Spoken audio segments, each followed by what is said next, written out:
ನಾನು ದುಡಿತಾ ಇದ್ದೀನಿ, ನಾನು ನನ್ನ ಡಿಗ್ರಿ ನನ್ನ ದುಡ್ಡಲ್ಲಿ ಮಾಡಿದೆ, ಮಾಸ್ಟರ್ಸ್ ನನ್ನ ದುಡ್ಡಲ್ಲಿ ಮಾಡಿದೆ, ಇವಾಗ ನಾನು ಲಾ ಓದ್ತಾ ಇದ್ದೀನಿ, ಅದು ನನ್ನ ದುಡ್ಡಲ್ಲಿ ಓದ್ತಾ ಇದ್ದೀನಿ. ನಮ್ಮ ಅಪ್ಪ ಅಮ್ಮನ ಕೇಳಿದ್ರೆ ಕೊಡೋಲ್ಲ.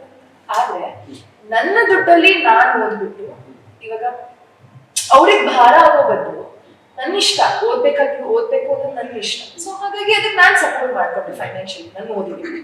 ಹಂಗೇನೆ ಎಷ್ಟೋ ಜನ ಹೆಣ್ಮಕ್ಳು ಫೈನಾನ್ಷಿಯಲ್ ಇಂಡಿಪೆಂಡೆನ್ಸ್ ಇದ್ರೆ, ಇವಾಗ ಒಂದು ಬ್ಯಾಡ್ ಮ್ಯಾರೇಜ್ ಆಗಿರ್ಬೋದು, ಮದುವೆ ಆಗಿ ಗಂಡ ಹೊಡಿತಾನೆ ಬಡಿತಾನೆ, ಅವ್ರು ಫೈನಾನ್ಷಿಯಲ್ ಇಂಡಿಪೆಂಡೆಂಟ್ ಆಗಿದ್ರೆ ನೀನು ಬೇಡ ಅಂತ ಒಂದು ಆಚೆ ಬರುವಂತ ಧೈರ್ಯ ಖಂಡಿತವಾಗ್ಲೂ ದುಡ್ಡು ಕೊಡುತ್ತೆ ಸರ್. ಇವಾಗ ಕೆಲವೊಂದ್ಸತಿ ಏನಾಗುತ್ತೆ, ಫೈನಾನ್ಷಿಯಲ್ ಇಂಡಿಪೆಂಡೆನ್ಸ್ ಇದೆ ಅಂತ ಬಿಟ್ರು ಪರವಾಗಿಲ್ಲ, ಪ್ರಯತ್ನ ಒಂದು ಮ್ಯಾರೇಜ್ ಸರಿ ಹೆಣ್ಮಕ್ಳಿಗೆ ಫೈನಾನ್ಷಿಯಲ್ ಇವಾಗ ಸಡನ್ ಆಗಿ ಅವ್ರ ಅಪ್ಪನ ಡೆತ್ ಆಯ್ತು, ಮನೆಗೆ ಸಪೋರ್ಟ್ ಮಾಡೋದಿರ್ಬೋದು, ಅಥವಾ ಸಿಂಗಲ್ ಪೇರೆಂಟ್ ಇರ್ತಾರೆ, ಅವ್ರ ಮಗಳಾಗಿ ಒಂದು ಗಂಡು ಮಗನ ಸ್ಥಾನದಲ್ಲಿ ನಿಂತ್ಕೊಂಡು ಹೆಲ್ಪ್ ಮಾಡೋದು 60%. ಬಟ್ ಇದು ಜನರೇಷನ್ ವೈಸ್ ಹೋಗ್ತಾ ಹೋಗುತ್ತೆ. ಈಗಿನ ಜನರೇಷನ್ ಜೆನ್ಸಿ ನಮ್ಮ ಮಿಲೇನಿಯಲ್ಸ್ ಓಕೆ ಮಾರಲ್ಸ್ ಇಟ್ಕೊಂಡು ಇನ್ನೂ ಬದುಕ್ತಾ ಇದ್ದೀವಿ. ಜೆನ್ಸಿಗೆ ಹೋದಾಗ ಐ ಥಿಂಕ್ ಇದನ್ನ ಮಿಸ್ಯೂಸ್ ಮಾಡ್ಕೊಂಡಿದೆ ಜಾಸ್ತಿ.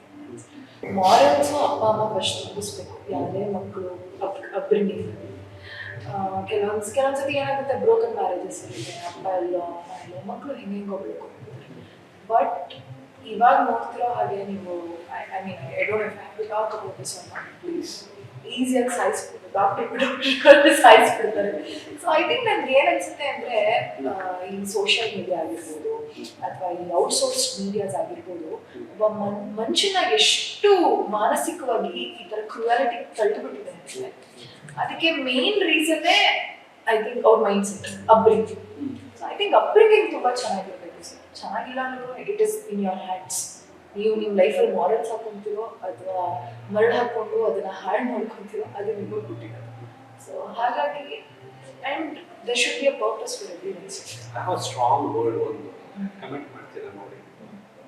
ಈ ಫೈನಾನ್ಷಿಯಲ್ ಫ್ರೀಡಮ್ ಗೋಸ್ಕರನೇ ಸುಮಾರು ಜನ they have left their characters, they have left their morals, they have left their thoughts. So ಒಪ್ತೀರಾ?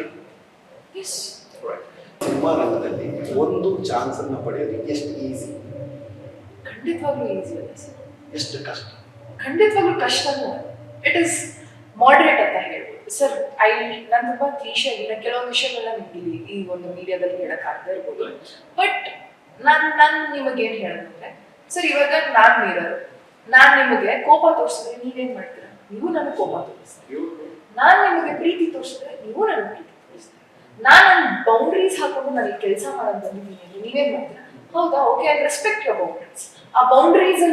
ಆ ಬೌಂಡ್ರೀಸ್ ದಾಟ್ಕೊಂಡು ನಾನು ಬರಬೇಕು ಅಂತ ನಿಮ್ಗೆ ಎಕ್ಸ್ಪೆಕ್ಟೇಷನ್ ಇದ್ರೆ ಖಂಡಿತವಾಗ್ಲೂ ನೀವು ಯಾರೋ ಬೌಂಡ್ರೀಸ್ ಇರೋರ ಹತ್ರ ಹೋಗ್ಬಿಟ್ಟು ನಿಮ್ದೇನು ಎಕ್ಸ್ಪೆಕ್ಟೇಷನ್ಸ್ ಇದೆ ನೀವು ಕೇಳ್ಕೊತೀರಾ ಅಥವಾ ನಿಮ್ಮ ಕೆಲಸಗಳನ್ನ ಮಾಡ್ತೀರಾ. ಸೊ ಹಾಗಾಗಿ ಇಟ್ಸ್ ಜಸ್ಟ್ ದಟ್ ನೀವ್ ಹೇಗಿದ್ದೀರಾ ಇಲ್ಲಿ, it's all with you sir. ನೀವ್ ಹೇಗಿದ್ದೀರಾ? ಇವಾಗಿನ ಜನರೇಷನ್ ಅಲ್ಲಿ ಯಾರು ನನ್ಗೆ ಇನ್ಫ್ಲೂಯೆನ್ಸ್ ಮಾಡ್ಬಿಟ್ರು, ಬೇರೆ ಯಾರೋ ನನ್ನ ಮ್ಯಾನಿಪುಲೇಟ್ ಮಾಡ್ಬಿಟ್ಟು ನನ್ನ ಹತ್ರ ಏನೋ ಒಂದು ಕೆಲಸ ಮಾಡಿಸಿದ್ರು, ಖಂಡಿತವಾಗ್ಲೂ ಎಲ್ಲರೂ ಬುದ್ಧಿವಂತರು ಇವಾಗ. ಸೊ ನಿಮ್ಮ ಬುದ್ಧಿ ನಿಮ್ ಕೈಯಲ್ಲಿ ಇರ್ಬೇಕು. ನಾನು ಇಷ್ಟು ವರ್ಷ ಏನ್ ಕೆಲಸ ಮಾಡ್ಕೊಂಡಿದ್ದೀನಿ, ನಾನು IT ಸೆಕ್ಟರ್ ಅಲ್ಲಿ ವರ್ಕ್ ಮಾಡಿದ್ದೀನಿ, ಮೆಕ್ಡೊನಾಲ್ಡ್ಸ್ ಅಲ್ಲಿ ವರ್ಕ್ ಮಾಡಿದ್ದೀನಿ, ಇವಾಗ ಇಂಡಸ್ಟ್ರಿ ವರ್ಕ್ ಮಾಡಿದ್ದೀನಿ. ಪ್ರತಿ ಒಂದು ಕಡೆನೂ ನಾನು ಅನ್ಕೊಂಡಿದ್ದೀನಿ, ನಾನು ಹೇಗಿರ್ತೀನಿ ನನ್ನ ಸುತ್ತಮುತ್ತ ಇರೋ ಜನರು ಹಾಗೆ ಇರ್ತಾರೆ. ನನಗೆ ರೆಸ್ಪೆಕ್ಟ್ ಬೇಕಾ, ನಾನು ಅದೇ ತರ ರೆಸ್ಪೆಕ್ಟ್ಫುಲ್ ಆಗಿ ಬಿಹೇವ್ ಮಾಡಿದ್ರೆ ನಂಗೆ ರೆಸ್ಪೆಕ್ಟ್ ಸಿಗುತ್ತೆ. ಸೊ ಇಟ್ಸ್ ಜಸ್ಟ್ ದಟ್ ನಾವು ಹೇಗಿರ್ಬೇಕು. ನಾವು ಎಷ್ಟೇ ಒಳ್ಳೆಯದಾದ್ರೂ ನಮ್ಮ ಸಿಚುಯೇಷನ್ಸ್ ನ ಯೂಸ್ ಮಾಡ್ಕೊಳ್ಳುವಂತಹ ಸುಮಾರು ಜನ ಜಿರ್ಲೆಗಳು ಸಿಗುತ್ತೆ. I think wish them all the best.